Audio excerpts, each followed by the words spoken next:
Pergerakan arus balik Lebaran juga terjadi di Bandara Soekarno-Hatta, Tangerang, Banten. Kita tergabung dengan rekan kami koresponden CNN Indonesia, Desi Aritonang di Bandara Soekarno-Hatta, Tangerang, Banten. Halo, selamat siang Desi. Desi, bagaimanakah situasi terkini di Bandara Soekarno-Hatta dan apa saja antisipasi yang dilakukan oleh pihak bandara dalam menyambut para pemudik balik ini, Desi? Ya, selamat siang Freddy. Betul sekali kalau puncak arus balik sepertinya sudah mulai tampak di moda transportasi udara.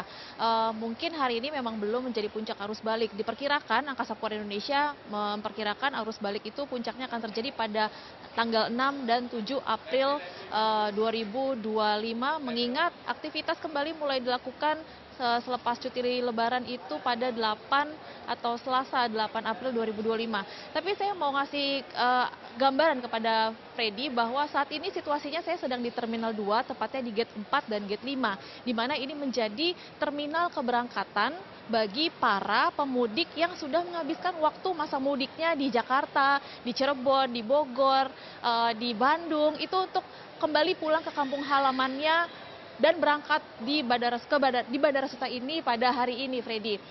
Kalau saya boleh menyampaikan data dari Angkasa Pura Indonesia, itu total penumpang pergerakannya pada tanggal 5 April ini itu sebanyak 168.892 penumpang. Yang berangkat itu tercatat 76.000 orang dan yang tiba di Bandara Suta itu ada 92.000 orang. Nah, yang berangkat inilah yang menjadi arus balik bagi bandara-bandara lain di 36 bandara seluruh Indonesia, karena mereka akan mencapai ke tujuan Denpasar, Palembang, Pontianak, Palu, Padang, Batam, hingga yang mau liburan juga ke luar negeri.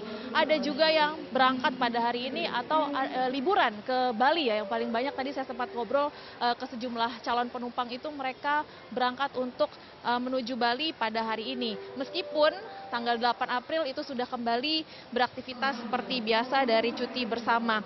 Dalam Terminal 1 itu tercatat, Freddy, bahwa ada 45.000 penumpang pergerakan pada hari ini. Di Terminal 2 itu tercatat ada 59.000 pergerakan penumpang, dan di Terminal 3 itu yang menjadi yang paling banyak, yaitu 64.700 penumpang yang berangkat maupun yang tiba pada hari ini.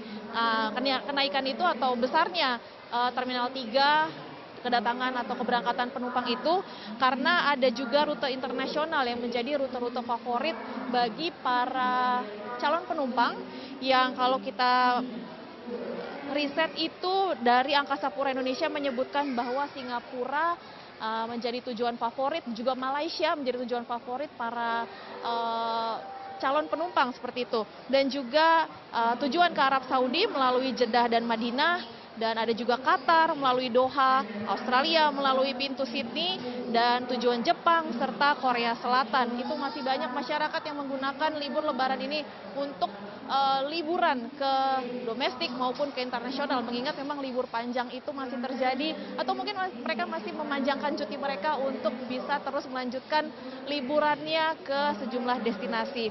Dan kalau melihat trennya itu pada Jumat 4 April memang tercatat pergerakannya 146.000 penumpang, dan Kamis itu 3 April 150.000 penumpang. Dengan data yang 168.000 penumpang pada hari ini memang bisa dipastikan bahwa arus balik mulai terjadi mendekati tanggal 7 April mendatang.